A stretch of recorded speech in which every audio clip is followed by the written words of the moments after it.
সকালে কাম সাল্লাল্লাহু আলা সাইয়্যিদিনা মাওলানা মুহাম্মদ ওয়া আলা আলিহি ওয়া আসহাবিহি। বসেন বসেন, দুইটা প্রশ্ন আছে, জবাবটা দিলেন। বসেন প্লিজ। মিলাদুন নবী ও সিরাতুন নবীর মধ্যে পার্থক্য কি? 12 রবিউল আউয়াল মিলাদুন নবী রাসূল কোবরা উৎসব না সিরাতুন নবী? প্রশ্নটা আপনাদের জানা দরকার আছে কিনা? শুনেন, সংক্ষেপে বলে দেই। এই কেউ বলবে না, বসে সব। সিরাতুন নবী রাসূলুল্লাহর চরিত্র নাকি? সিরাতুন নবীর অর্থ হলো রাসূলুল্লাহর লিখিত। সিরাতুন নবীর অর্থ হলো রাসূলুল্লাহর চরিত্র, আর মিলাদুন নবী অর্থ হলো রাসূলুল্লাহর জন্ম বৃত্তান্ত। এই তো বিচারের দুই শব্দ, দুই অর্থ। সিরাতুন নবী হলো রাসূলুল্লাহর চরিত্র, রাসূলুল্লাহর উসওয়ায়ে হাসানা। আর এটা হলো কোরআন শরীফ। এটার নাম কি? রাসূলুল্লাহ কি চরিত্র ছিল এটা বর্ণনা কোনটায় দেয়? হযরত আয়েশা সিদ্দিকাকে জিজ্ঞাসা করা হয়েছিল হুজুরের চরিত্র কেমন ছিল? কানা খুলুকুল কোরআন, হুজুরের চরিত্র ছিল কোরআন শরীফ। তাহলে কোরআন শরীফের যখনই আমরা আলোচনা করি তো কার চরিত্র আলোচনা হয়? বুঝছো না আলা বুঝে বলতেছো? যখনই আমরা কোরআন শরীফের আলোচনা করি তো কার চরিত্র আলোচনা হয়? অর্থাৎ সিরাতুন নবী হয়। ওটা কি হয়? সিরাতুন নবী। কোরআন শরীফের আলোচনা যখনই হয় সেটা হয় সিরাতুন নবী। 12 মাস বাবা তুমি সিরাতুন নবী করতেছো, 24টা ঘন্টায় তুমি সিরাতুন নবী করতেছো। 12 রবিউল আউয়াল মিলাদুন নবীর বদলা সিরাতুন নবী লাগাইছো। There is something. 12 মাসই তুমি সিরাতুন নবী গাইতেছো।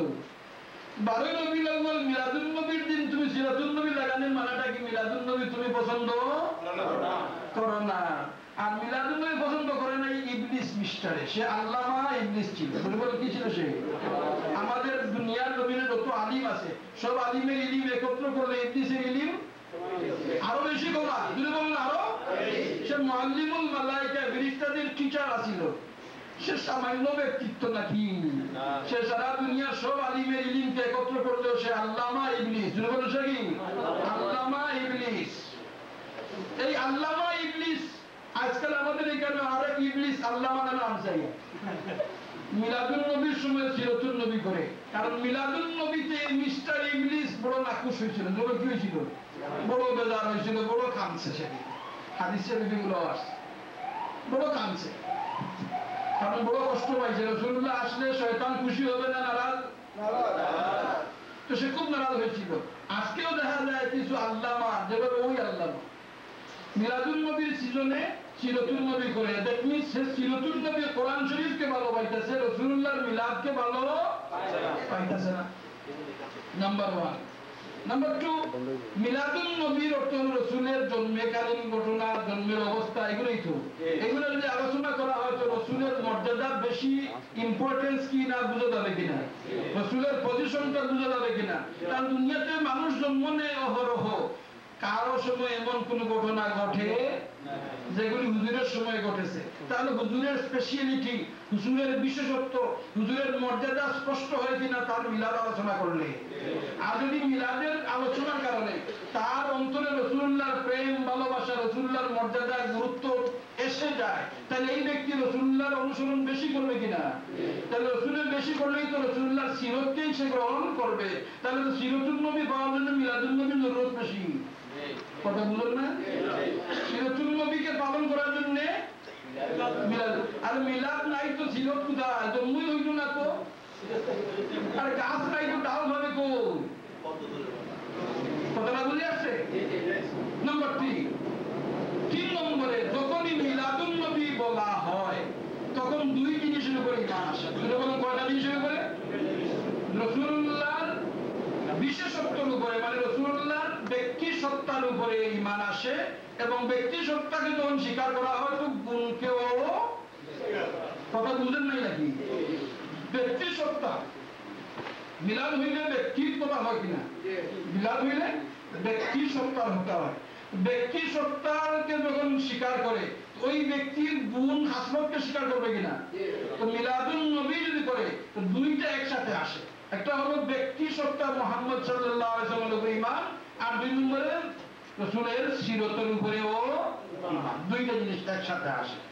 এবার যদি সিরতুল নবী শুধু করা হয় তাহলে রাসূলুল্লাহর চরিত্রের উপরে আলোচনা হবে, রাসূলুল্লাহর চরিত্রের পরিচয় দেওয়া হবে, ব্যক্তি রাসূলের পরিচয় তো নাও আসতে পারে। তাহলে এই জন্য দেখা যায় বহু লোক আছে রাসূলুল্লাহর চরিত্রকে গ্রহণ করতে পারে কিন্তু রাসূলকে নবী হিসেবে গ্রহণ করতে পারে না। সেখানে সম্ভাবনা আছে সিরতুল নবী বলার কারণে রাসূলের চরিত্রকে শুধু সে গ্রহণ করবে, ব্যক্তি মুহাম্মদকে গ্রহণ নাও করতে পারে। আর মিলাদুন নবী বললে ব্যক্তি এবং চরিত্র দুইটাকেই সে গ্রহণ করে। সুতরাং উত্তম হলো যেখানে সম্ভাবনা আছে কোন শব্দ বলার কারণে একটা মিসিং হওয়ার সম্ভাবনা, সিরতুন নবী বললে শুধু সিরতে আসবে, ব্যক্তি মুহাম্মদের আলোচনা নাও আসতে পারে। এজন্য কলিমাটা পড়িয়া রাখবা। খুব সুন্দর করে কলিমা বানাইছে আজকাল, আপনারা শুনলে খুশি হবেন। শুনবেন?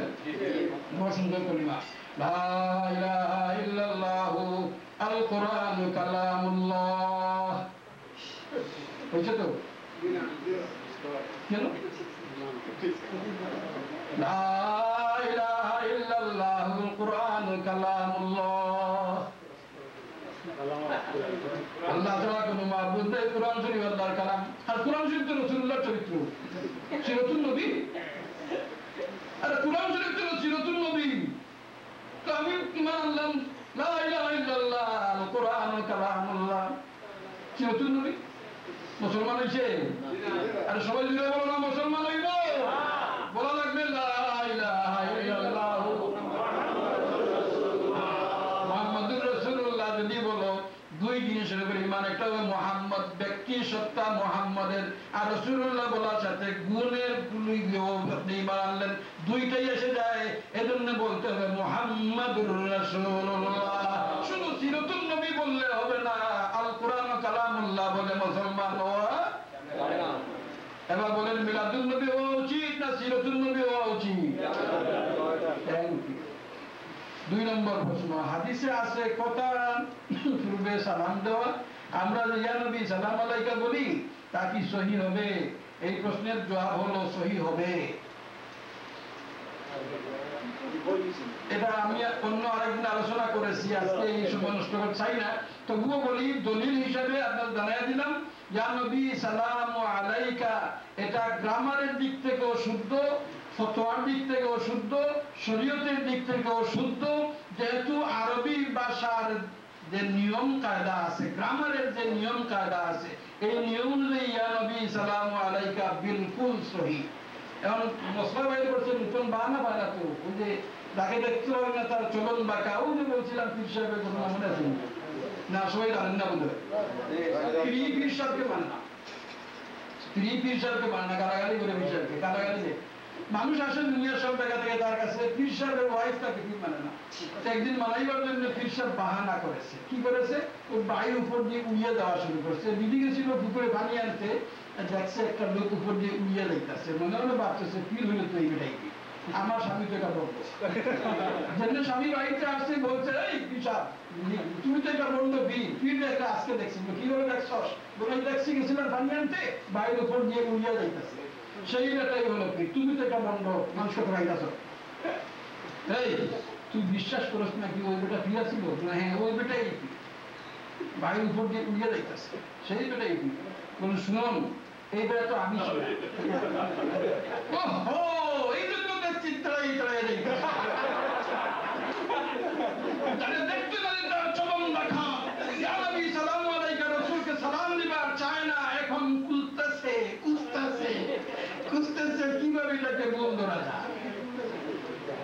হাজিরিন, ইয়া নবী সালাম আলাইকা গ্রামেটিক্যালি বিলকুল অথেন্টিক, বিলকুল কারেক্ট। বলা হলো আসসালামু আলাইকুম, সালাম দিবার আগে, সালাম দিবেন আগে কথা বলা, কথা বাদে হবে, সালাম আগে হবে। কারণ আমার মৌলানা সাহেব আজকাল স্টাইল বাইর করেছে, ভাইয়েরা বোনেরা তোমার আসসালামু আলাইকুম, ভাইয়েরা আমার বোনেরা তোমার আসসালামু আলাইকুম। জবাব না দিলে ঠাসা দেয়, আবার ওই জবাব মেরে দিলে না, কি করলে না, কি করলে না, কি স্টাইল বাইর করছে।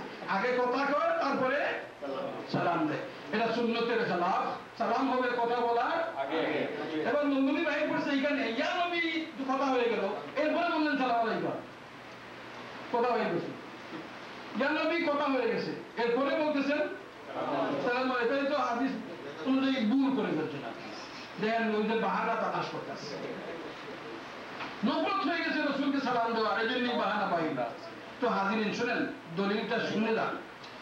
ইয়া নবী সালামু আলাইকা, এই ইয়া নবী সালামু আলাইকা রিলেটেড ওয়ান ওয়ার্ড, এটা কি মিন? গ্রামাটিক্যালি এটা মিলে, দুইটা মিলে এক হয়েছে, দুইটা মিলে এক হয়েছে। সুতরাং সালামের আগে কালাম হয় নাই।